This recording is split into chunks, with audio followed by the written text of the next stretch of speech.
Okay. Hello everyone and welcome back to yet another General Cadaver video. Today's video is going to be a possibly pretty long video. In today's video we're going to be rating, reviewing, and ranking every episode of Season 2 of Tales from the Crypt. I have done Season 1 already. I'll put that video in the cards, the little eye circle, whatever it is. I'll try to link it below in the description box too. But I have done Season 1. Season 1 only had like a few episodes this season. Season 2 has 18 episodes. Season 1 did not have that many at all. So yeah, this video might be a long one. I've arranged them all from my least favorite episode to my most favorite episode. So we'll have like 18th place first all the way up to first place. Yeah, I think Season 1 only had 6 episodes and this one Season 2 has 18. So yeah, we're just going to jump right into today's video. Starting in 18th place for the worst episode of Season 2, I have to give this one to the episode titled The Switch. I'm not going to say exactly which episode number all these episodes are, because when I was watching the episodes, I would click on an episode and the title and number would be one thing and then it would be a completely different episode. So I'm pretty sure, like, however you're able to watch this, the episodes are going to be all messed up. Damn it, bitch! But yeah, so I don't know which number this episode will be if, like, you get to watch these, but the episode The Switch goes in 18th place for me. I just really didn't like this one. This episode is about this man. He's like this old man. He's really rich, he has a bunch of money, and he's dating this girl. She's really, really pretty. He's giving her, like, gifts and stuff. He clearly wants to be with her, but she doesn't obviously want to be with him. She's a young girl, and he's, like, some old man. He's really wrinkly, he's got white hair and a cane. He's trying to woo her. He turns to surgery. He keeps going and getting, I think he finds this specific guy who, he's like really, really good looking. He's super, super handsome, but he's poor, and he's willing to give the old guy his handsome features in order to be paid by the old guy. So eventually, she starts going out with the old guy because he changes his face. And then she realizes she doesn't like his body, so he changes his body. And then they go out again, and she realizes she doesn't like his old man legs. So then he goes again, and he gets old man legs. He gets the whole young guy's body, and then the young guy's, the complete old guy. So he thinks it's perfect. He thinks he's gonna, he's broke now, but he thinks he's gonna go woo this girl, and they're gonna live happily ever after. Well, it turns out she goes to get him, and she was like, oh, you're handsome and stuff, but I could never love somebody who can't financially support me. And then the old guy, who is the young guy, in the old man's skin comes out, because now he's rich, and the freaking girl, she went with the old guy, basically from the beginning, because he's rich, and he's old. So, like, I really don't even understand the episode, because she could have just had everything in the beginning. I mean, I get he's not like a young man at heart or whatever, but it really kind of confused me. I don't know, I felt like, did they just want to make this old guy's life a living hell? Because he gave up everything to get, like, this young man's body to be with this girl, and then she just goes and be with the young guy who's in the old man's skin. So he's still ugly. He's probably still, I don't know, maybe he's not as feeble. Maybe he can do more since he's the young guy in the old guy's skin.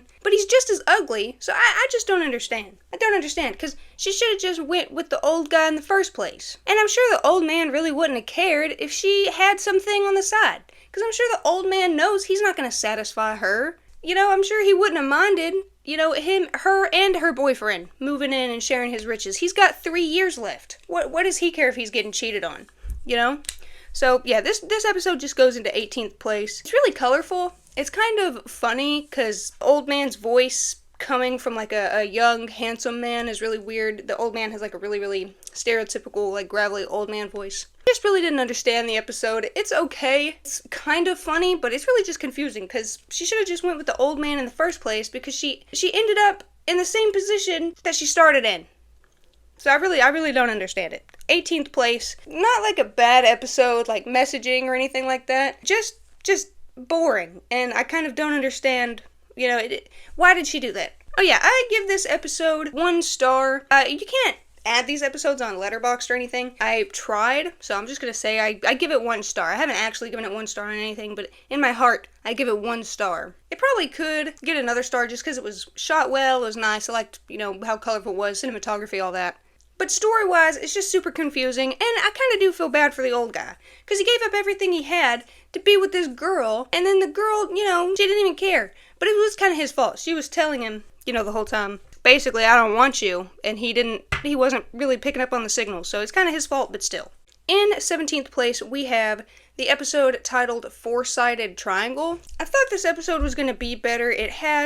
I don't know if she's a very popular actress, but I've seen her. I'm pretty sure she was in Little Nicky, which is an Adam Sandler movie. I'm not sure what her name is. I'll put a picture of her and her name up here on the screen. I did recognize her. I thought that was nice seeing her. So when I saw her, I thought this was going to be a good episode. It just starts weird. They're on a farm. These two old people, they have a farm and a cornfield and whatever. And there's a scarecrow outside. And then there's this girl. I guess they took her in. I don't know if she's like a juvenile delinquent, but she doesn't have parents. She's like on their farm working, I guess. I really don't know what's happening. But the old man, he's got you can see the way it's shot. He's obviously creeping on her. He's looking at her. She's in the barn just like doing her thing. She thinks she's not being watched and she thinks she's alone, but he's creeping on her looking, and he goes in there. I can't remember what happens. Either he comes on to her and she says no, and then he hits her in the head with a shovel, or he comes on to her, she says no, and then she accidentally hits her head. And I think he's like, I don't know, I think he tries to rape her, but then the wife comes, and he doesn't rape her, thankfully. But she's like, what the hell are you doing? She's mad at the girl, but she's mad at the guy too. They go in the house and nothing happens. That night, I think the girl, she sneaks off into the cornfield, and she starts grinding up on the scarecrow. I don't even know what the hell is happening. Just out of nowhere, she's talking to this scarecrow. She's just in the middle of the night running off to touch the scarecrow. She's grinding up on the damn scarecrow. I don't even know how she climbed on the damn thing. I guess the old man sees her running back in, and she's like dancing or something. She's like happy after, fucking coming all over the scarecrow. You's a freaky ass nigga! Fuck you mean? Get your freaky ass on! You know you freaky on my dead grandma, and you can see me about it. Don't come over here with that freaky ass, sick ass shit, your little freaky ass. Freaky bitch! So he's creeping on her. So the next night, I think that night, the wife's talking to him, and she tells him she'd castrate him if she ever caught him cheating. Which, leave him. He's an old creep. She could probably do better. Why does she want the old freaking creep? She should just kill him. She's in the middle of nowhere. Nobody would even know. But anyways, that night, the old man sees her. So the next night, the old man, he goes and he puts on the scarecrow costume, and he gets up there and he stays still. He pretends to be the fucking scarecrow, and then the girl comes. She's grinding on him again. She still thinks it's just a scarecrow, and so he doesn't start talking or anything, but he starts moving. This bitch, I don't know if she's dumb. I guess she thinks the scarecrow has come to life. It's her true love come to life. She's happy and ecstatic. I can't remember what happens. She wants him to take his mask off or something. But the wife comes. She realized in the middle of the night that the husband wasn't beside her. So she was like, oh no. She knew something was happening. So she went out. I think she has, I can't remember if it's a pitchfork or a shotgun. She kills the scarecrow. I think she stabs him and stuff. And at first I think she thinks it's just a scarecrow. She just doesn't want the girl to be happy or something. But she kills the scarecrow. Turns out it's her husband. And then the girl kills the old lady, the wife, because she doesn't know, I guess, that the scarecrow was her husband. So she thinks the wife just killed her love. She kills the old lady, and the scarecrow's dead, and everybody, they're just all dead. I think she leaves after that. I think she dances off, talking about how she's free. It was an okay episode. I didn't like the overtones. I didn't like that. I didn't like guy just creeping on the girl. I just didn't like it. It made me really uncomfortable having to see that. Yeah, so it was just an uncomfortable episode. It was just really uncomfortable. So it gets 17th place. It wasn't as boring, I guess, as The Switch, just because that grinding on a scarecrow in the middle of the night, that's pretty crazy. That keeps you on your toes. That keeps you interested. This one gets 17th place, and I did give it 2 stars. Shot nice, the actors were good, and everything, all the acting was good. Set pieces, all that, blah, blah, blah. But it was just an uncomfortable episode. I'm not really a big fan of the rape overtones in the movies and stuff. It's not really my thing. In 16th place, we have the episode titled Lower Birth. This episode started pretty strong with a two-faced man named Enoch in a carnival sideshow, circus sideshow type of thing. I'm all about the circus and sideshow and freaks. I love all of that. I love weird stuff like that, so I was all about it at first. Enoch guy, I can't really speak. He's kind of deformed, obviously. That's why he's in the sideshow show. He keeps getting out of his cage. I don't know if, the performer guy who shows off all the freaks keeps, forgetting to lock it, or if just the freak is, so smarter, or he just, learns how to keep getting out of his cage. He falls in love with this mummy there. It says it's like a 4,000-year-old mummy. Some guy brings it in, I think. Well, the main guy, he like beats Enoch, I think, every time he gets out of the cage. So eventually when he gets out of the cage, he tries to steal the mummy. The guy tries to beat him or something, and then I think Enoch ends up killing the guy, and then apparently he takes the mummy, and then at the end of the episode, we see some time later, he's laid up in bed with the mummy, and it shows like a little baby, and it turns out the little baby is the Crypt Keeper. So this just ruined the whole damn episode. I was like, so what the hell's happening? Some freak just raped the mummy? Because the mummy's dead. You can't ask the mummy for consent, so he just raped the mummy. And then if she's dead, how in the hell did she give birth to a little baby? The baby's like half mummy? So I guess it gets points for being the Crypt Keeper's origin story, but again, kind of just like four-sided triangle. What's with all the vibes? What's with all the vibes, with all the weird creepiness? What's with that? They really had to put that in 2 episodes? 2 episodes in the same season? That was just weird. The Crypt Keeper's cool. He talks about it at the end. He like looks longingly back at his mother and father. But that's weird. What a weirdo. What a weirdo. Your dad raped your mom, buddy. Are you happy about that? You shouldn't be happy about that. I just feel bad for the mummy. She should be in Egypt, buried, or whatever mummies do. But of course, she's in some circus freaking sideshow. And apparently I think it's worse because the mummy was like some 16-year-old who only got turned into a mummy because she refused to fuck a pharaoh. So, it's all sad. It just really sucks. It just sucks for the mummy. I feel bad for the mummy. It does get bonus points for being the Crypt Keeper's origin story, but it's not a good origin story. Like, he shouldn't have told us. He should have kept that one to himself. I do give this one 2 stars. Just, I like the circus, and it was still shot well and stuff, but the storyline, that was horrible. 15th place, we have the episode titled My Brother's Keeper.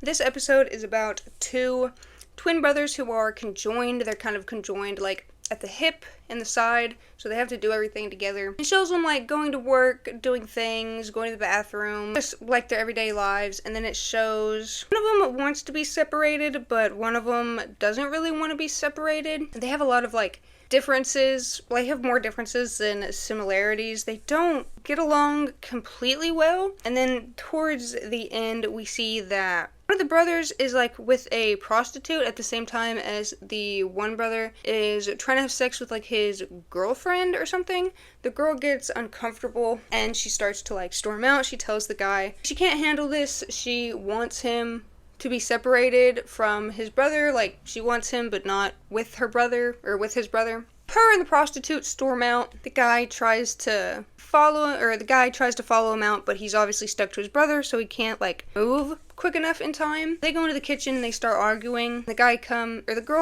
girl comes, who's the brother's girlfriend, and she tells him that she was hired by other brother, because at this point when both of their girlfriends like ran out on them, he was like, all right, fine, let's get separated finally, sure, why not, let's just get separated.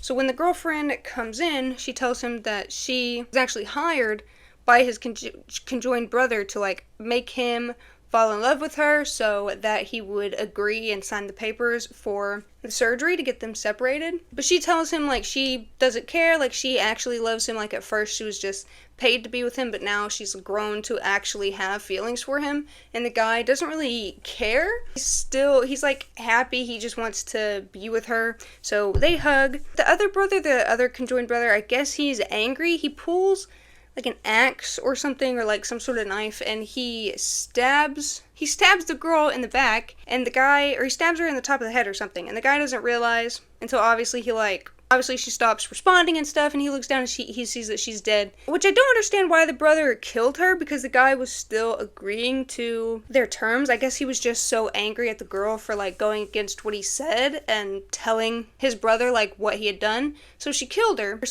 her just like out of rage. So the brother, he's like, oh my god, you just killed my girlfriend. So he goes to get a bottle of alcohol and he starts like chugging the whole bottle, because obviously they're conjoined. If he gets drunk, whatever happens to one happens to the other. So he's like making himself drowsy and tired, so his conjoined brother will be drowsy and tired. The conjoined brother passes out, but he's still like has a little bit of consciousness left. He's still drinking, and he goes over and he signs the paper. So they both wake up in the hospital. You don't see him signing the paper, or maybe you do. The brother didn't see him signing the paper. So they wake up in the hospital and they're like side by side on the bed. The guy's like, oh, you know, you can't tell on me for killing your girlfriend because we're conjoined. Like if I go to prison for killing her, you're just gonna have to come with me. He reveals that he signed the paper, so he's not gonna have to go anywhere with him, and the nurses they're like in one bed and they start to pull the bed, and then it reveals it's actually two beds, and they both have like casts on their sides and their legs, and they're finally apart, and the brother who killed the guy's girlfriend starts screaming and freaking out. They wheel him off, I guess, to jail because he is the murderer.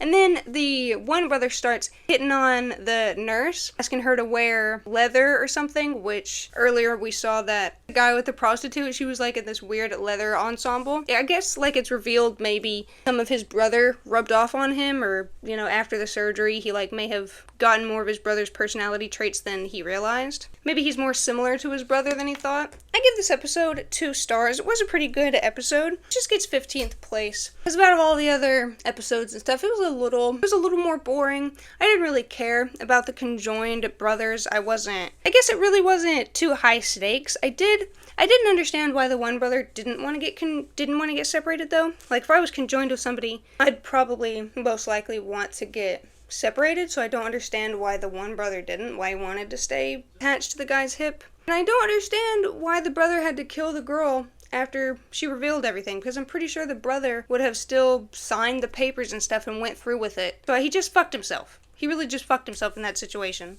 In 14th place, we have the episode called The Ventriloquist Dummy. This episode is about this, like, up-and-coming, practicing, wannabe ventriloquist artist. He's not getting, like, a bunch of, like, good feedback or anything. He's not getting a bunch of, like, laughs from his crowd or anything. He goes to his hero, this guy who was really, really successful at the business. I think he goes to him, he invites him to one of his shows. I think the guy's kind of, like, telling him to fuck off and stuff like that. He's kind of grouchy, but that night he shows up. He watches the guy's performance. I can't remember if it's that night or the next day. The guy goes and he seeks out the guy and he's like, so what did you think? Tell me, did you like my performance? And the guy's like, you know, you had no material, you don't have the look, the voice, it all sucked. He's like telling him, you sucked, it all sucked. And he keeps, like, injecting something into his hand. Like, he keeps his hand covered and he keeps injecting something into it. So the guy, he takes the syringe off him and he's like, something like, you're just a drug addict, what do you know? And stuff like that. The guy gets really, really mad. This voice starts, like, they start hearing this weird laughter and the guy starts groaning in pain. He uncovers his hand. Turns out his hand is, like, a conjoined or some sort of fused twin. That's how so good at being a ventriloquist artist, is because the little hand was actually talking and it has like two little arms that it can use or something like that, I think. I can't remember. It has like a face and it can talk. I think they both try to kill the stump, but I'm pretty sure the stump ends up killing the guy he's attached to. The wannabe artist gets the stump and he's about to like put him in a blender, but the stump, he's like, wait, like maybe we can make a deal or something like that. Flash forward, and the guy, he's having like a very successful show, like with his ventriloquist dummy and stuff. Pretty soon, he starts like screaming in pain, and everybody gets up out of the crowd and they leave, and he rips like the dummy off of his hand. We're shown that he like cut off his own hand, or he like, I don't know, sliced his hand up and was able to take the little conjoined dude and put him on his hand and like stitch it up, so he's now like the brother or the owner of this little conjoined baby head guy. It was a pretty good episode. I liked the little hand. It was pretty annoying, and it probably would suck to have like a painful twin that you just can't get rid of, and he was injecting morphine into the stump to keep the stump like docile, because he was very violent. He like tried to attack the guy, he killed his own brother. So it was pretty entertaining to see the little stump and how bad he was. I kind of felt bad for the wannabe artist, just because like, the guy should have been nicer to him, like offered him help or something, not just tell him he's terrible. Yeah, this one, I gave it 2 stars because it's still shot well and everything. I will say maybe this episode's a little dark, like in terms of lighting. Everything's just shot kind of dark. They could have used like more lighting maybe. But yeah, this episode gets 14th place. It's not too entertaining, but I really, really like the reveal that he's a little stump dude. Little conjoined twin.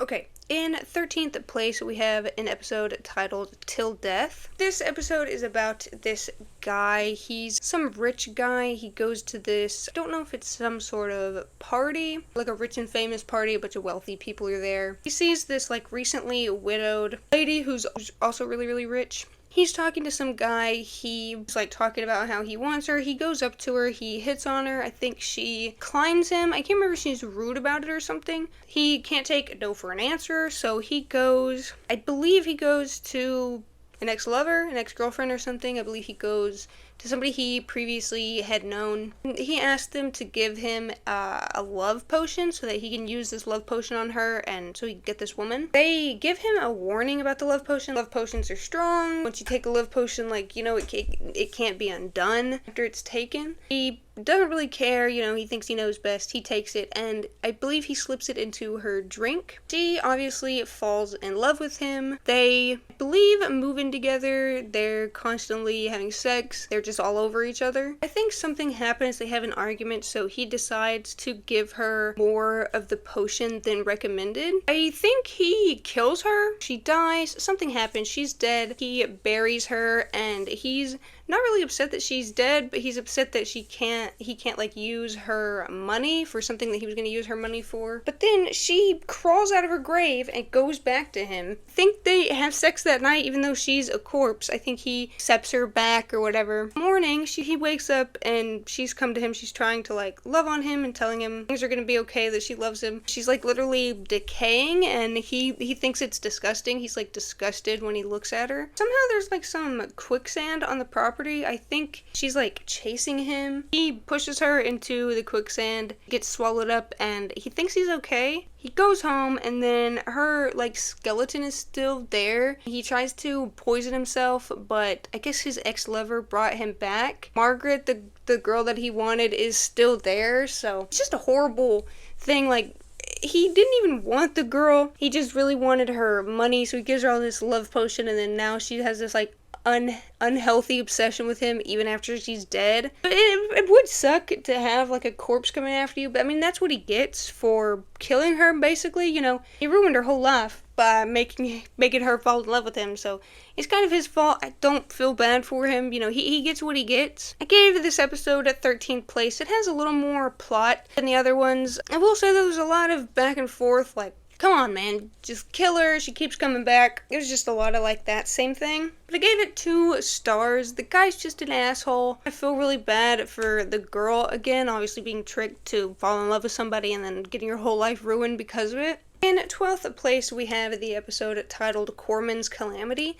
This episode is about a comic artist. He sits at work, draws comics all day and works. He has this really, really pretty wife. She's very fashionable, but she comes in, slamming doors, stomping her high heels. Everybody in his office hides when they hear her come in. She immediately starts berating him. She's a bitch. She's a bad wife. If not physically, she's verbally and mentally abusive. She's putting him down for not giving her children, putting him down for always being at work. She thinks he's cheating. She looks around the office. She's like, I think she says, where's your blonde bimbo? Or where's your dumb broad? Or something like that. She's looking around for bitches in the office. He's trying to tell her, like, honey, I'm at work. You know, I'll come home when I'm done with work. I got a lot of stuff to do. He's trying to tell her, like, you know, I'm not cheating on you or anything like that. She leaves. He draws like a monster after she leaves. It's not her, but he draws a monster like in anger. The night he goes to the laundromat and he sees this girl there. The girl says hi to him. She's pretty. I can't remember. They start talking about something. I can't remember if they start talking about laundry or something like that. He leaves. And so she's alone in the laundry room now. See this kind of shifty looking guy come in. He very clearly tries to like sexually attack her, something like that. She is able to... Okay, so in 14th place we have the episode entitled Mute Witness to Murder. This actually has another pretty famous actress. I don't know her name. I'll put it up on the screen. She's in the movie Shutter Island. She's like the doctor that's in the cave. I've seen her in a lot of stuff. But it's her, and I think she's with her husband. They're in this hotel room or their apartment building or something like that. she's looking out the window and she sees this guy having an argument with his wife, and he picks up, or his girlfriend or something, he's having an argument with a girl. He picks up a lamp or something and he starts like hitting her over the head, and I think blood splatters everywhere or something. She's obviously dead, she just doesn't get back up. The husband, or the boyfriend, comes back out onto the terrace or wherever they are, and she just won't speak. She's just like making this weird noise with her throat. And so he says he's gonna go get the doctor, and he runs out, and we're still with her. She's like panicking, she's like breathing, and she can't make any noise. I mean, she can kind of make a noise, but she can't talk. So the husband comes back in, and it's revealed that the doctor is the man that she saw across the street in the other apartment building, hitting the woman in the head and killing her. So the husband literally let the murderer into the apartment. And the guy, he realizes this because the husband's saying, like, you know, where did she have this freak out? You know, she's not talking or anything, she must have saw something. So he goes and he sees that on their balcony, he can see over to his apartment, like he can see clear to his apartment or whatever. So he says, all right, dude, we need to put her up. We need to, you know, she needs to be in the padded room, in the padded cell. So that's where he takes her. The husband's coming to visit her. She's in this padded room, and she still can't talk or anything. I think eventually husband is in the padded room talking to her. He's visiting with her. Somehow, with her physical cues or whatever, he's able to work out that the doctor is gonna hurt her. Like, she saw the doctor killing the person across the street or whatever. At this time, the doctor comes in and kills the husband. After he kills the husband, we see kind of like he has like a weak heart, and he plans to kill the girl. Well, the girl, she like surprises him by talking or something like that, and it gives him a heart attack. It literally gives him a heart attack. The stress of it all gives him a heart attack. I think he might have been like fighting with her too at the time, and then she finally spoke, and I guess hearing that she could actually talk freaked him out enough to send him into a heart attack, like panicked him enough to send his body into a heart attack. It's an okay episode. I liked it. I thought it was good. It was just a little boring for me. It just wasn't too scary, or, I mean, it was pretty high stakes, and I did really feel bad for the lady. I am glad that she, like, got out of it. She did, like, lose her husband, and probably her sanity, because at the end of the episode we see her just kind of, like, standing in front of the camera, repeating to herself, send in the doctor, or something like that. Something about the doctor's dead, something like that. So yeah, she lost her husband and her sanity. But at the same time, you know, mind your business. If you see something weird going on, if you see somebody, you know, just mind your business. Just turn back around and go into your apartment. Just mind your business, or go into your apartment and call the police, and, you know, don't give your name or your address or something. I think more people should mind their business. She definitely should have minded her business, and she wouldn't have been in this situation. I give it 3 stars. I did like it. It was more suspenseful than the other ones. You know, the stakes were higher. I liked the actress in it too. I like seeing her, because I've seen her in a lot of stuff now. It was weird seeing her, like, young. But yeah, Mute Witness to Murder gets 14th place. Not for being necessarily a bad episode, just for being a little more of a more boring episode. And 14th, yeah, the guy comes in, he tries to attack her, and then out of nowhere, this big creature comes out of the washing machine. I can't remember if he bites the guy's head off or if he eats the guy whole, he eats the attacker. But he doesn't do anything to the girl, he just eats the attacker and then goes back into the washing machine. The guy hears it later on the TV that, like, you know, there was a creature attack and something like that, and there's like I guess a drawing of what the creature looked like, and he sees that, and he sees that it's his own drawing, so he starts to think, like, no, what's happening? Earlier that day while the wife was there, he had mentioned, like, he isn't able to give her children. Well, she gave him some experimental fertility pills from the doctor. I'm not exactly sure, like, what kind of doctor she got them from, but he took them immediately. After he took them, that's when he sketched this out, and that's when this thing happened. So once he sees, like, the drawing on the news and connects it to his, he's starting to think, like, oh crap, I think, like, I'm responsible for this. And also the girl that it attacked, believe they meet, I don't know if they met earlier in the day in an elevator, or if they'll meet, like, later on in the episode in an elevator. The girl that he was talking to in the laundromat is revealed that she's, like, a policewoman. She sees, like, some of his drawings and things like that, and one of them in particular is the monster that had protected her from her attacker. So she finds him and questions him. She's the one to tell him that, hey, I think your drawings are connected to crimes. He's on the phone later with the lady, and he arranges, like, a date for them to meet and talk over coffee. His wife, unbeknownst to him, has come into the office and, like, silently snuck up on him. She's, like, standing right behind him, and she overhears him making the date with this girl. So she, like, yells at him, and she leaves, and he creates this grotesque drawing of her, like this monstrous drawing of how she appears to him, basically. She comes back in with a gun, I guess intending to kill him, all because he was making a date with this girl. I think he tried to save it and say that it was about work, because it kind of was about work in a way, I think, but she is still pointing the gun at him. She doesn't buy it. When the monster comes in, she can see that, like, it's dressed in the same clothes as her and stuff, and she puts the gun down and she starts berating the monster. She's like, is this how you see me? You see me as some hideous, ogreish, fat creature? And the monster takes offense to this, and she turns and starts to attack the wife. So the monster kills the wife and, like, throws his fertility pills away, and then he goes out to leave on the date with the girl, the policewoman girl. I think she asked him if he was married, and he said not anymore. I guess she hadn't asked that previously in the episode. I really like this one. He gets 11th place because it's a more exciting one. I really like all the comic drawings, like the comic artist, especially because this series was based on comics, so it's kind of like referencing itself in a way, I guess. I like that, and I like the premise. I've always thought it would be cool if my drawings, the things that I drew, came to life and, like, were real. Very good episode, and you can't blame the guy for setting up the date with the girl, because the wife is mean. She's very berating. If the guy tried to sit down and break up with her, I don't think she would accept it. I think, like, again, she would kill him, probably. So, you know, it's justified. I don't care that he was cheating on her. She was a bitch. I give this episode 3 stars, especially for all the visuals. I like the creatures, I like the monsterish creatures. It's kind of goosebumpsy in a way. I like all the creatures, I like the way it's shot. I like how his wife is kind of just overbearing bitch. I like it. She's cool, even though she's a bitch. I think it's cool how strong of a personality she is. I wonder how they met and got together. I wonder if she was always this strong of a personality. He just fell in love with her because of it. Yeah, it is a really good episode. It's very entertaining. I really like how it ends. It is very fair, because, like, why would you just start insulting the monster? You know, insulting the monster. Why would you look at something bigger and stronger than you and scarier than you? Start being mean to it. You're nice to the things that are bigger and scarier than you. You know, you don't want them to hurt you.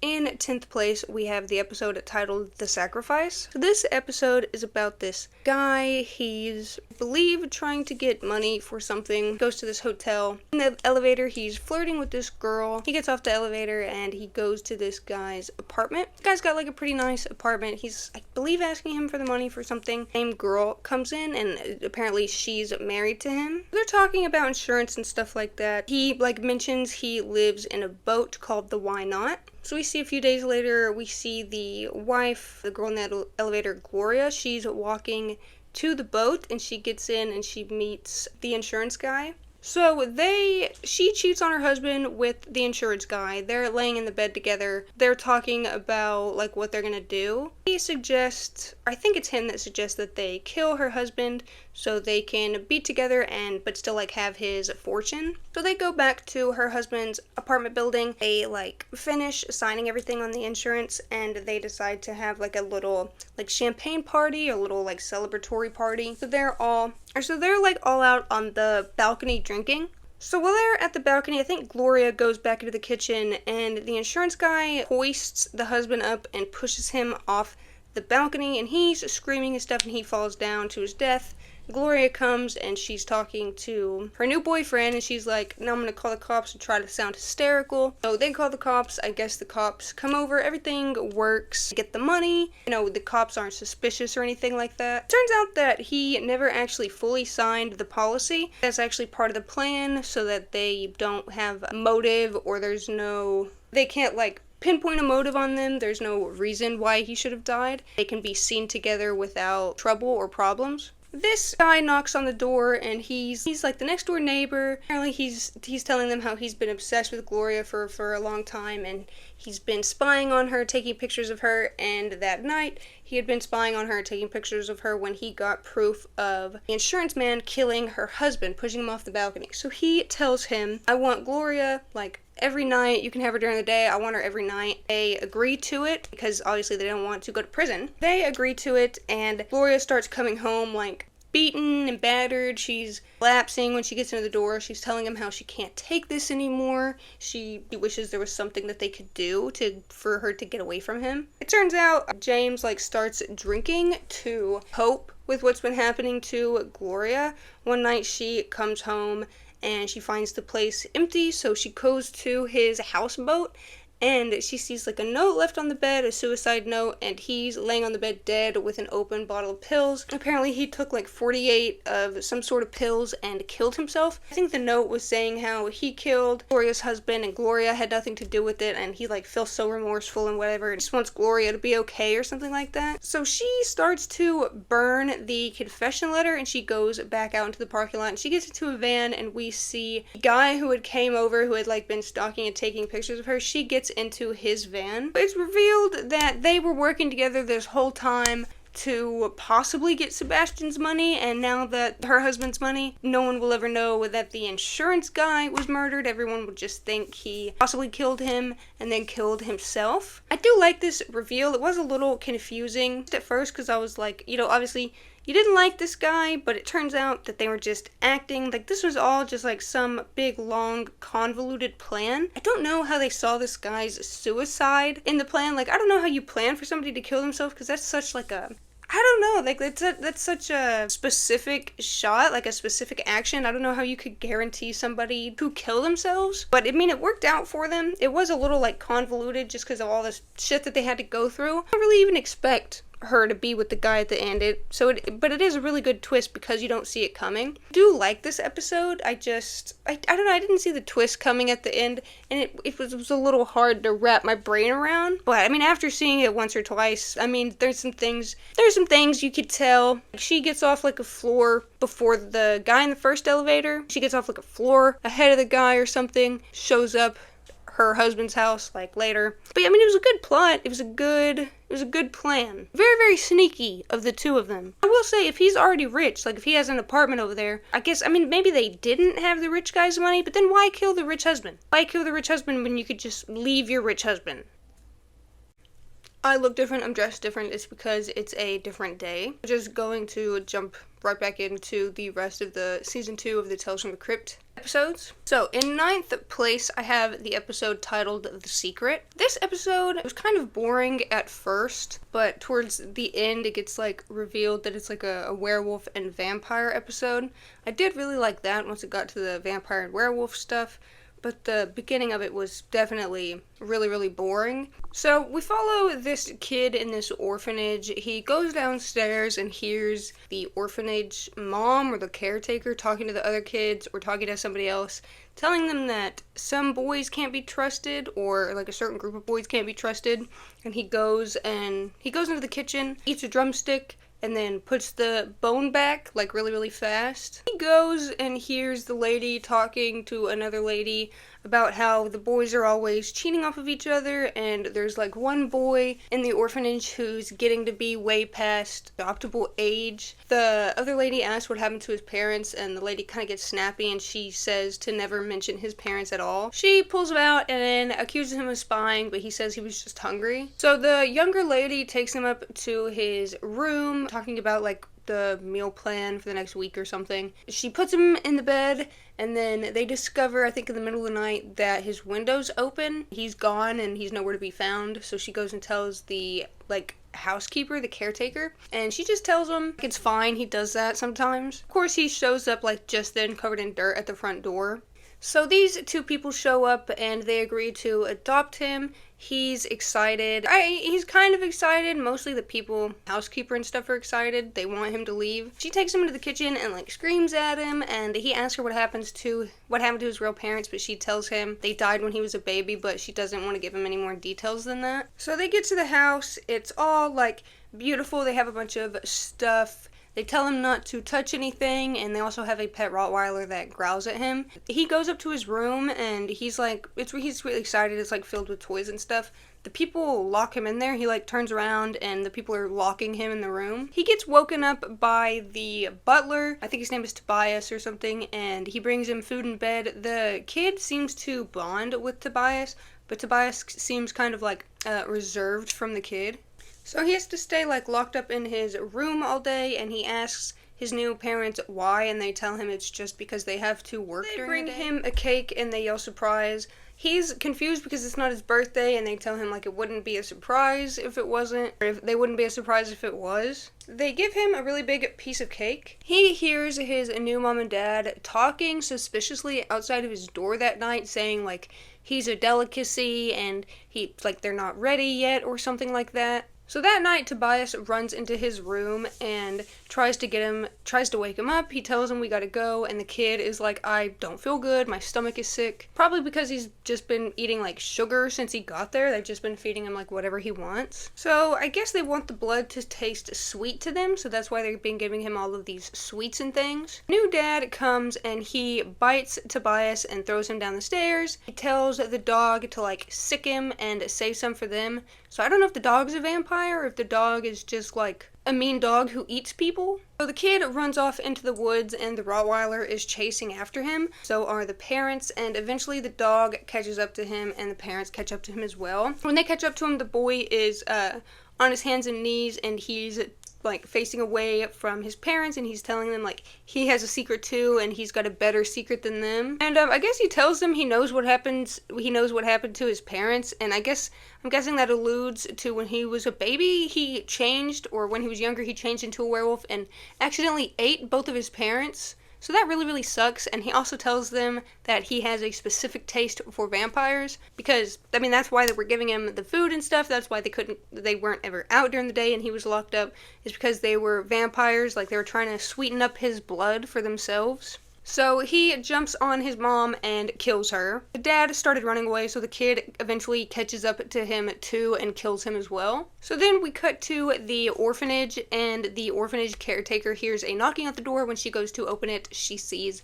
the kid Theo and his new dog, the Rottweiler. He tells the caretaker, hey, I know my secret now, I know why my parents are dead, I know why I'm here and stuff like that, and he says there's gonna be some changes around the orphanage. This episode gets 9th place because I do really, really like the vampire and werewolf plotline. I like that the kid was a werewolf in disguise, and it probably would take a little bit, like a few years of changing into a werewolf to realize that about yourself, or even just, I guess, make the memories. I really liked the parents as vampires. It's pretty like classic werewolf, classic vampires, and I really liked it. I think it was good. I'm glad the kid went back to the orphanage, because he had said like later in the video that he was kind of earlier in the episode, I think he had mentioned he was homesick, or he was like thinking about the orphanage as home. He didn't really like the way things were going at his new mom and dad's house. I also gave this episode 3 stars. I really liked the way it was shot. I like anything vampire and anything werewolf. But I will say it was a little boring, like getting to the point. You don't really get any vampire or werewolf action until the very end reveal. So I had to give it less stars for that, but it gets 9th place, because I love vampires and werewolves. I liked the kid. I felt bad for him, you know, being an orphan, and he accidentally killed his parents. Like, that's probably a lot to live with for the rest of your life. In 8th place, I have the episode titled The Thing from the Grave. This episode, I actually kind of like this episode a little bit. It's sweet. We start with this guy. He's in an apartment building. He's a photographer. There's this really pretty girl he's taking pictures of. You can kind of tell, like, maybe he likes her. Maybe there's some tension between the two of them. Her boyfriend storms in, and he's like this ugly old dude. He starts berating the photographer, telling him, like, are you trying to fuck my wife? Or are you trying to fuck my girlfriend or whatever? And the photographer, remains calm, professional, but the guy's just like screaming in his face, and eventually he storms out. The girl goes up to him and like apologizes on the guy's behalf. So the guy is concerned about her, and while they're talking, he offers her a spare key to his little studio apartment and tells her, like, if there's ever anything she needs, she can just use the key and come to his apartment and he'll help her. He eventually does take him up on that offer, and she shows up at his place. They start to make out, and he gives her a necklace. I don't know if he's wearing it, but he gives her a necklace. He promises that he'll always protect her. The guy finds out that the girl's boyfriend is pretty abusive. They have sex, and little do they know that the girl's boyfriend is actually watching. I don't know, I guess he followed her over there. He found out that she'd left the house somehow, and he followed her, and now he's watching them have sex. And I think he also records it. I can't remember, I think he also records it. The next day, the girl's boyfriend calls the photographer and tells him, like, my girlfriend had a fight. She left to this log cabin and gives him the address. He tells him that he's probably the only one that she'll talk to. He obviously goes, And it's obviously a trap. I don't know why he would believe him. So her boyfriend just shoots him with a shotgun a few times, makes him crawl to a grave that he had freshly dug for him because it was obviously a trap. I don't know if he kicks him or pushes him or punches him into the grave, but he just starts shoveling dirt onto him and buries him, basically kind of half alive. The girl has been trying to reach the photographer all week. She's been calling him and trying to get in touch with him. He tries to talk her into, like, you know, obviously he doesn't care about you. Why hasn't he called? Why hasn't he reached back out to you? She's obviously suspicious of him, so she goes to the photographer's apartment and she sees untouched groceries, rotten things, and she knows something is wrong. She also hears a voicemail that Mitch had left the photographer telling him, like, the girl was in trouble and he needed to meet her. But just then, the guy, her boyfriend, Mitch, comes up behind her and, like, hits her over the head or suffocates her or something. She doesn't die, but when she wakes up, she's tied to a bed. So yeah, she's tied to the bed and the guy's basically telling her they're gonna be together, she's not gonna get away from him. We can kind of hear some rustling coming from the woods. Slowly, we see, like, the grave, the body of the guy comes out of the grave and he's walking through the woods trying to find the girl. Mitch hears something outside, so he grabs his gun and goes. The guy's obviously pretty corpsey. He's rotted and covered in dirt. His, like, flesh is hanging off his bones. So he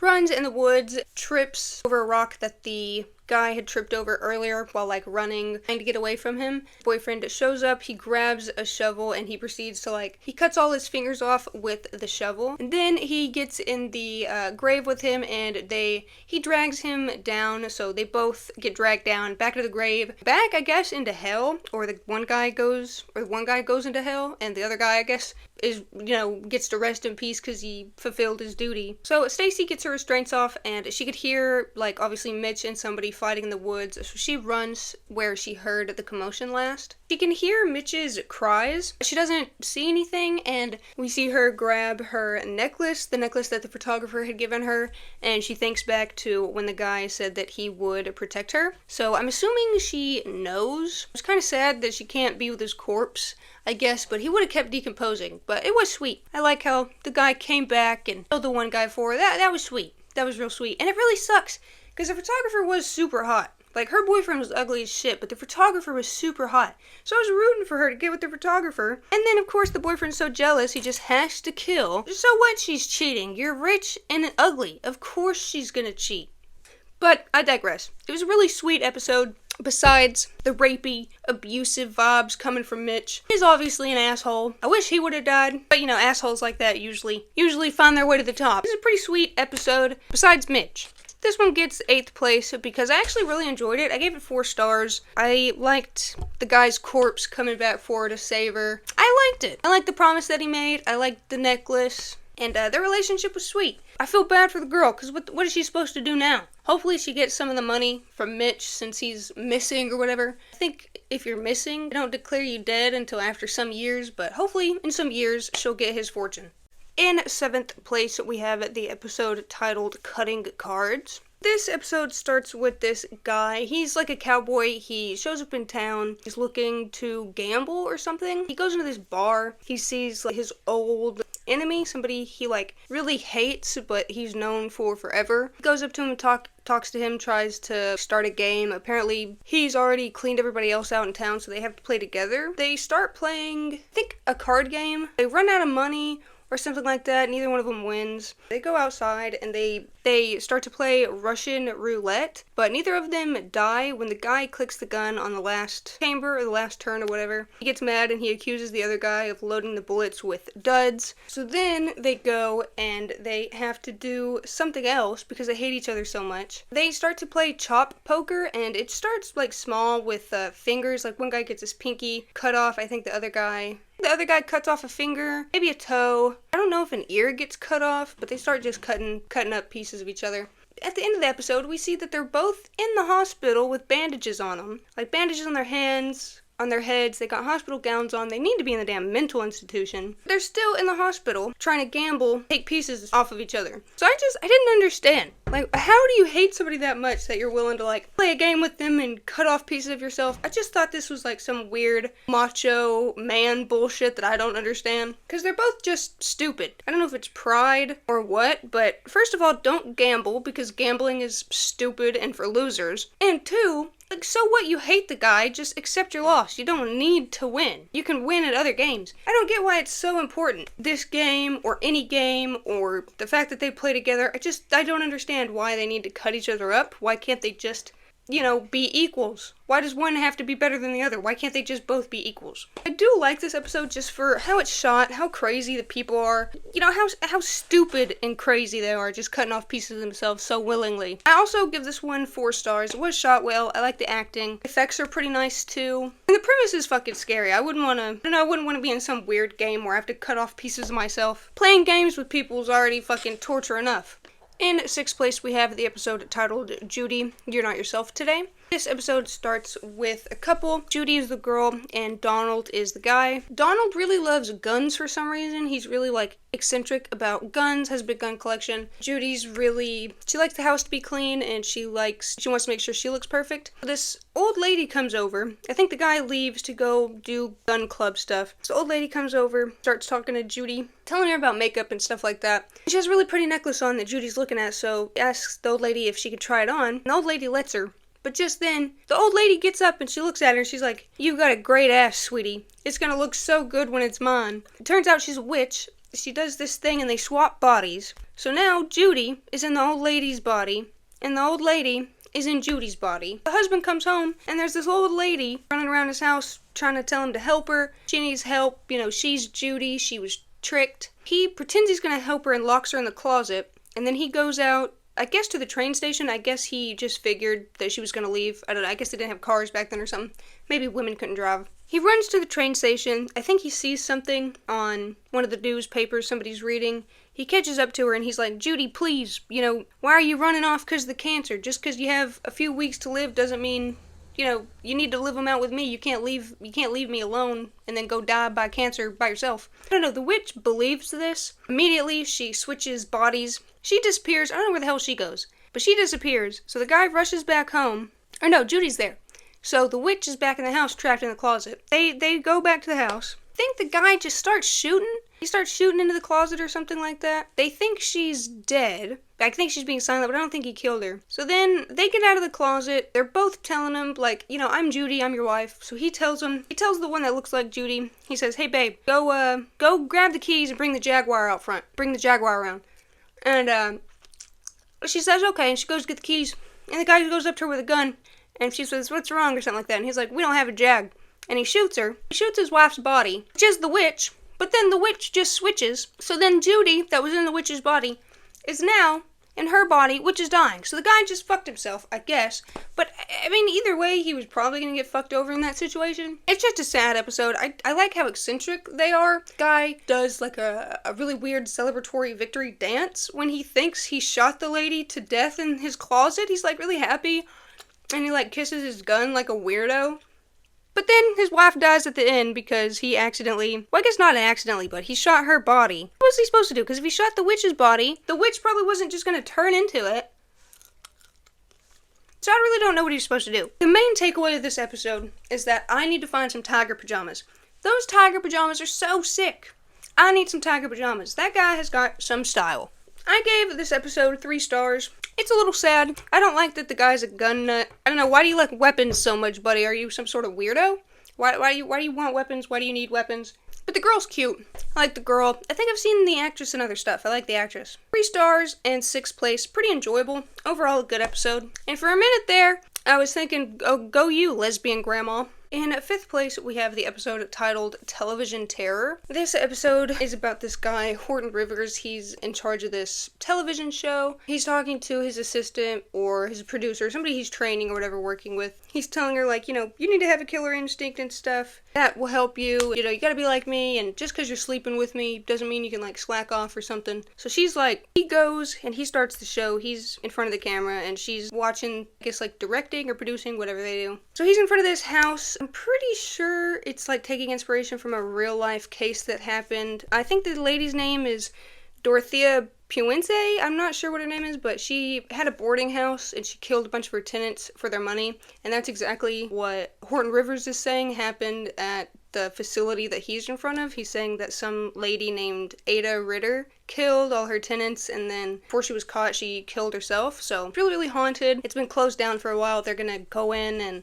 explore and try to figure out why everything happened. It's just like a paranormal show, I guess. They start going through the house.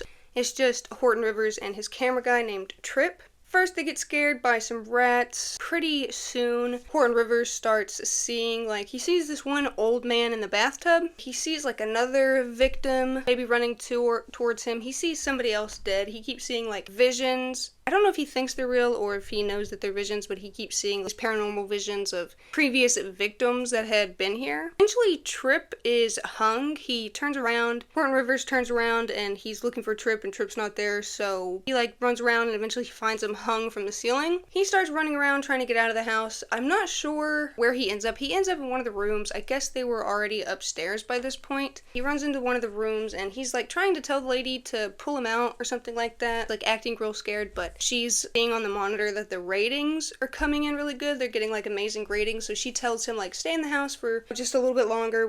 The ratings are really good, this is really good for the channel and everything, the TV channel. So he's screaming, he's running around, and eventually he's in this room and there's this old lady with a chainsaw, I guess the ghost of Ada Ritter herself. She comes out of nowhere, starts swinging this chainsaw at him. I don't know, I guess they can't see the apparitions or the ghost or something. I mean, they can still hurt people because he gets tied up in the curtain, trying to run around. He gets caught up in the curtain and she slices through his chest and his stomach a little bit with the chainsaw. He was wrapped up in the curtain. I guess the force of the chainsaw or something. He falls out the window. He's hung by the curtain. It's a big curtain rope. It's a big fancy house, so the curtain has these really fancy ropes instead of flimsy string, so it's holding his whole weight. All the crew and everybody's screaming because they thought it was just fake. They didn't know that the ghosts were actually killing people. They just thought the guys were being pussies and screaming and they were scared. Plus, the ratings were really good, so I guess they didn't give a fuck. But we cut to their faces, especially the girl's face.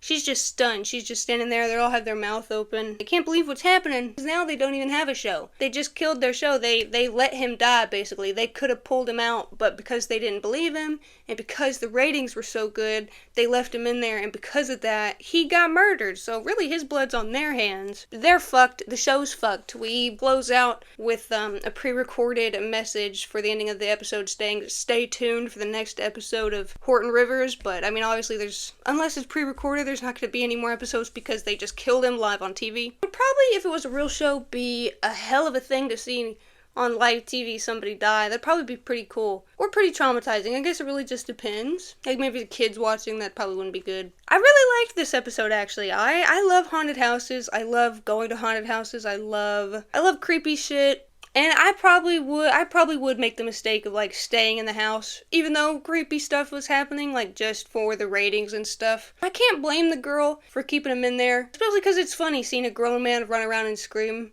and cry. It is pretty funny. So I can't blame them, but they're definitely gonna have to find a new show host. And why is she sleeping with him? Goddamn. He's ugly. Come on, man. Come on. I give this episode 4 stars because I really, really enjoyed it. I love seeing the haunted house. I don't get to go to a lot of haunted houses, so anytime I see them, I just pretend in my mind that I'm there. And I don't know how old this episode is, and I don't know how old that one case is, that Dorothea lady, but I'm pretty sure his episode is based off of a real life case, so I thought that was pretty cool too. I can't remember if I mentioned, so I'm going to say it again. I gave this episode 4 out of 5 stars. In 4th place, I have the episode entitled Fitting Punishment. This episode is about this funeral director named Ezra. He's a really grouchy old man. He runs the funeral home, but he steals the body's gold teeth. He mistreats the body. He cuts corners to everything. He fills them up with tap water instead of embalming fluid. He is visited by his grandson. I'm pretty sure it's his grandson. I don't know if his parents died or something, but he's staying with him for a little bit. Off the bat, Ezra is being an asshole to him. Eventually, one day, he buys a coffin that's too short for one of the bodies, and he blames it on Bobby, the grandson. Even though it's not his fault, he takes a crowbar and he beats him half to death He has a friend come over, or an assistant, that looks at him and tells him that the boy's gonna be paralyzed, or he's like never gonna walk the same again, he's never gonna be able to play basketball again, or something like that. And he seems a little suspicious of Ezra, but Ezra just tells him he like fell down the stairs or something. Eventually, Bobby finds out that Ezra like sold his Air Jordans and was selling all his stuff and won't give him anything. So he like goes to confront him. He's on crutches now. He walks with crutches because he's basically like paralyzed. Ezra tells him to like come to the top of the stairs. He picks up his basketball and throws his basketball at him, so he falls down the stairs and he dies. He like breaks his neck and dies. Ezra tries to put his grandson's body in a casket. It's some like Taiwanese casket, so it's really short. His grandson was pretty tall, so he picks up a saw and he saws his feet off. It's like somewhere, I don't know if it's just the feet or if it's like somewhere below the knee. He saws his own grandson's feet off and legs. Proceeds to bury him. Flash forward later, we see Ezra is kind of being haunted. He's taking a nap in his office and there's like a leaky faucet, there's winds and noises that he's hearing. Eventually, I think he's looking around for whatever is making the noise. He's looking down the stairs. All of a sudden, he turns around. I think he hears his grandson's voice, and that spooks him, so he turns around. Can't remember if he, like, kicks him or pushes him or throws the basketball at him, but the ghost of his grandson pushes Bobby down, pushes Ezra down the stairs, and Ezra kind of gets up and he realizes that he can't move his legs, so he's paralyzed too now. And then we see the severed feet of Bobby walking down, and then behind the severed feet of Bobby is his ghost still with the crutches, but with no feet, so he's just using the crutches to get around. Ezra has also been, like, misquoting the Bible the whole time through this episode, so his grandson, like, throws a Bible quote at his face before he proceeds to kill him. I gave this episode 5 stars. It was pretty, like, hard to watch in the beginning, just seeing the kid's grandfather, like, being so abusive towards him. He does eventually get his revenge, although it does suck that he had to die, because he probably had a nice life ahead of him, but unfortunately he just got placed with his asshole grandfather, which I can't remember what happened to the parents, but why would they place him with this guy? This guy's absolutely crazy. I feel really bad for Bobby. It sucks, you know, somebody disfiguring you, paralyzing you, selling all your stuff, and then murdering you, and then trying to hide it, disfiguring your corpse. What the hell? I'm glad his ghost killed him, because he definitely deserved it. I gave it 5 stars. I like the way it was shot. I really like mortuary science, so I like seeing the funeral home and all that in the process. In 3rd place, I have the episode titled For Crying Out Loud. This is one of the better episodes in my opinion. It starts out with this guy. He has stolen a bunch of money, or like embezzled a bunch of money or something. He took a bunch of money out of his bank. He's trying to hide it. You see, he's also like some band manager or something like that. You see this lady, Peggy, from Married with Children, comes in, and apparently she is his banker. She tells him that like she saw that he withdrew all his money, something like that, so she wants to come and get her cut. Like if she just gets a little bit of money, she won't like report anything to the bank or, you know, notify, do whatever she has to do. She won't do that if she gets some of the money. He proceeds to kill her while she's typing on a little thing trying to figure out how much money she needs. I can't remember how he kills her. I think he like bashes her head in or something. He then like stuffs her in a drum case or a guitar case. People come in after he hides the body, and he starts to hear this voice in his head admitting to the murder, just saying like I killed somebody, mocking him for killing somebody, telling him that everybody already knows he killed her, everybody's looking at him. And he keeps hearing this voice, so he keeps running around. He's trying to dispose of the body, take the money too, and not get in trouble for like taking the money. Eventually he comes out to this concert hall. You see everybody staring at him, everybody's looking at him, and the voice that he's hearing is screaming that he did it. Hey, everybody look at me, I just killed my banker, I just killed this girl. So everybody's looking at him, so he eventually just walks through the crowd and goes up to the stage, and he gets on the microphone and he yells at everybody, I killed my banker, I stuffed her body in this drum case thing, and she's in my office. And everybody's looking at him, and then the camera, the whole time while he was going through this big crowd, the camera was only following like one side of his face. And now that he's up on stage after he confesses to the murder, the camera pans to reveal both sides of his face, and it's shown that in one side of his ear, he had shoved a pencil, like a number 2 pencil, halfway into his ear, so just like half a pencil and an eraser was hanging out of his ear. and like blood was dripping down his ear and his face. I don't know how he didn't feel it or realize that this ear was deaf now, that he couldn't hear anything out of it. It's revealed that that is what everyone was staring at. You know, nobody could hear this voice in his head. It was simply just his like guilty conscience or his paranoia or his anxiety talking to him. He thought everybody could hear it, but everybody was just staring at him because how weird is it to see some guy who just stabbed himself in the ear? I guess he's not even acknowledging it. I gave this episode a 5 out of 5 stars too. I really liked following the guy. The voice was pretty annoying. I will give it that. Hearing the voice the entire episode was pretty annoying, but I thought it was nice seeing Peggy. She always looks hot in everything she's in. The guilty conscience thing is funny. Like, his conscience was eating at him so much that he finally had to confess to what he did. Like, he could have gotten away with it if he just kept his mouth shut. I do really like the episode. I like the thoughts and stuff eating at him the entire time, and he tried to deafen the voices in his head by deafening one of his own ears. It's very Van Gogh of him. In second place, I have the episode titled Dead Right. And right is spelled with a W. So this episode opens up on this girl. The main girl is played by Demi Moore. It opens up on her. She's working. I'm not sure if it's like some sort of club. I can't remember if it's like a strip club or some like just fancy club. She's a waitress. Some guy, this really fat big guy, pinches her butt.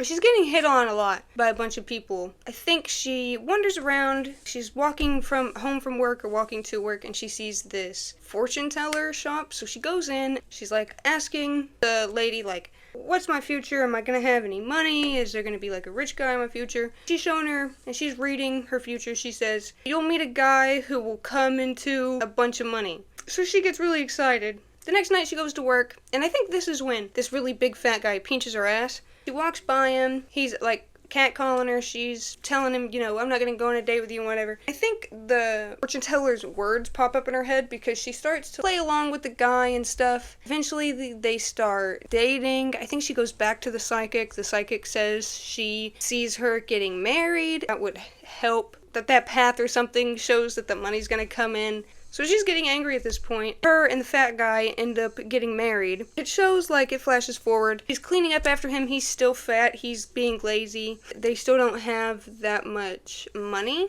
So one night she just berates him. She's calling him all sorts of names, telling him he's a fat pig. Nobody, you know, she's never loved him. She thought that he was going to come into money by now. I thought that she was going to get a bunch of money. He starts to get really, really angry. He starts crying or something. He picks up a kitchen knife and he just starts stabbing her and he kills her. Ironically, he gets some sort of payment for killing her. I don't know if it's like her...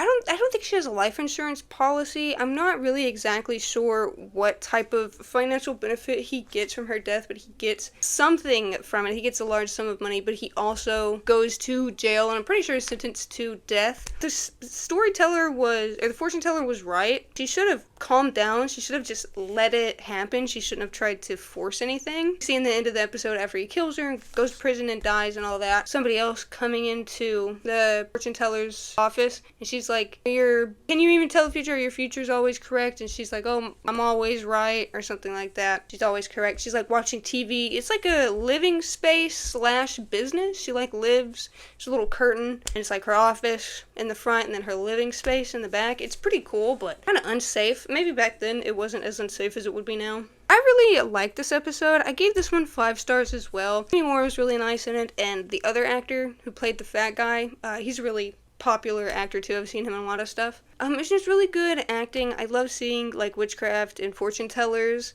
I love their fashion and stuff. This episode 5 stars, and it's definitely one of the best episodes, hence why it gets second place. And the last episode in this video, the episode that gets first place, I guess if you can't tell by all the other episodes, this episode is Three's a Crowd. Three's a Crowd starts off with these people in a car. It's this guy and his wife, this other guy in the front seat. They're all going to this resort. It's the guy in the front seat's resort. He owns it, I'm pretty sure. They're going there for a weekend. Apparently, the guy in the front seat and the girlfriend in the back The guy's girlfriend in the back. Apparently they used to date. They had like a thing before those two got together, but they still all three have remained friends. Off the bat, the girl's boyfriend he's very sullen. He's very sad. He just seems upset and grouchy. We learned that, like, they've been trying to get pregnant because the girl desperately wants to get pregnant. I'm guessing it's a problem with the guy's sperm because he's taking the brunt of it. He's like, he's saying that it's his fault and stuff, so I'm guessing the girl is fertile. They keep fighting. It's mostly the guy's fault. He can't get over the fact that he can't give her children. He can't just let it go and relax. He is convinced that she wants the other guy because he could probably give her children. He wakes up in the middle of the night or in the morning or something. It's like really early. His girlfriend and the guy are talking out front, and it kind of sounds suspicious what he hears. They're saying like, oh, when are you gonna wait to tell him? She's like, we'll tell him tomorrow or something like that. So he thinks that she's cheating. I don't know why he doesn't just go out and say something. I guess he just goes back to bed. The next day, we see girlfriend and the guy, they leave for something, and the boyfriend has been staying at home all day drinking. He's carrying around a crossbow when they get back. The girl and the guy leave again. They're like doing something, they're setting something up. When the guy comes back without the girl to get the girl's boyfriend, he's plastered drunk and he's got the crossbow. He's threatening him, taunting him. The guy's trying to tell him, like, you're crazy, just come, like, please come here, we've got something we need to show you, we need to tell you, like, please just come with me, everything will be fine. He kills him with the crossbow, he starts shooting him. The girl comes in, his girlfriend, to see what's taking so long, and she obviously sees that the guy's dead, and she's like, oh my god, like, why are you overreacting, what the hell's wrong with you?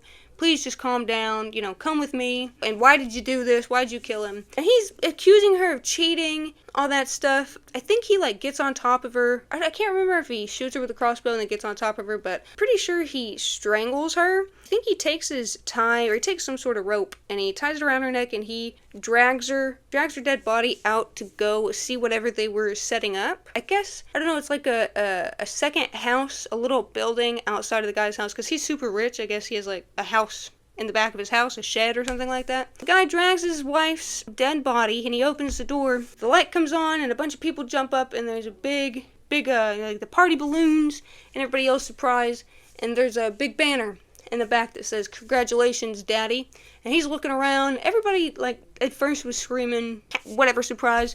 But now everybody's silent or screaming, like, what the hell? What's going on? I think they think it's a joke at first, but slowly they realize, like, something bad has happened. And the guy's just looking around horrified. I think he starts crying. But, like, what an idiot. Why did he think he knew what was best? I don't know. He was so confident that his wife was cheating. Why didn't he just ask? And why did he care that she was cheating enough to kill her? Why is that something that somebody deserves to die over? This episode goes in the first place because it's the most disturbing one, in my opinion. Pretty close to fitting punishment. I said, probably say fitting punishment might be a second most disturbing one in this season, but I have to say this one's the most disturbing because the guy literally just kills his pregnant wife because he's too stubborn. He can't get out of his own way. I don't know why he starts drinking. That's the horrible part. He shouldn't have started drinking. Maybe he would have calmed down if he didn't start drinking, but I don't get it. I don't even know why she's with him, because he seems like an asshole. If he's gonna get that upset about not having kids when they could just adopt, it's literally they're rich and they could just adopt. I don't understand why having a kid that's your genes is so important. That's a disgusting thought process, to have a kid when there's kids that could be adopted. Like you're just adding to the problem instead of helping it. Thought that was weird, because they're so rich, they could definitely adopt. They could definitely adopt some kids and give them a way better life than they ever thought would be possible. But of course, they have to make their own. This one goes in first place because it's the most fucked up. It's not necessarily the most entertaining. The beginning is just a little boring. I did like seeing the arguing and the escalation of the guy's emotions, He's getting angrier and angrier, just getting more and more desperate. Even though he could have just said something, he just kept it all inside and let it boil over inside him, so everything obviously was his fault. They could have told him sooner, but, come on, they didn't expect that he was gonna blow his lid and, kill everybody. I also gave this episode 5 stars, because I liked it, it was disturbing, the premise was real good, I guess I can see why somebody as selfish as he would take the actions he did. But yeah, this one goes in first place, mostly because it's the most disturbing episode in my opinion. Okay, so, thank you guys so much for watching my video. Thank you in particular to anybody who stayed around until the end of this video. Thank you so much to my Patreon members. You will see your names on the end cards, or the cards of the beginning and the end of every single video. Make sure you stay tuned to this channel, especially for Season 3 of Tales from the Crypt. I gotta start watching that, so that'll be out probably in the next few months. Probably won't be out anytime soon. But subscribe, stay tuned for more doll unboxing content, more book content, horror movie content, all things like that, fashion content. Please check out my description box. I have my Mercari, my Depop, and my Buy Me a Coffee listed, as well as my Patreon. Check out all my social medias, Snapchat, Instagram, what else is there, X, Blue Sky, just all that. And yeah, I really appreciate you guys for watching this video. Let me know in the comments what is the most disturbing episode of the season to you, or what is your favorite episode? How would you list them from 18th place to 1st place? This is my listing. What's yours? Yeah, and I will see you guys in the next video. Bye bye.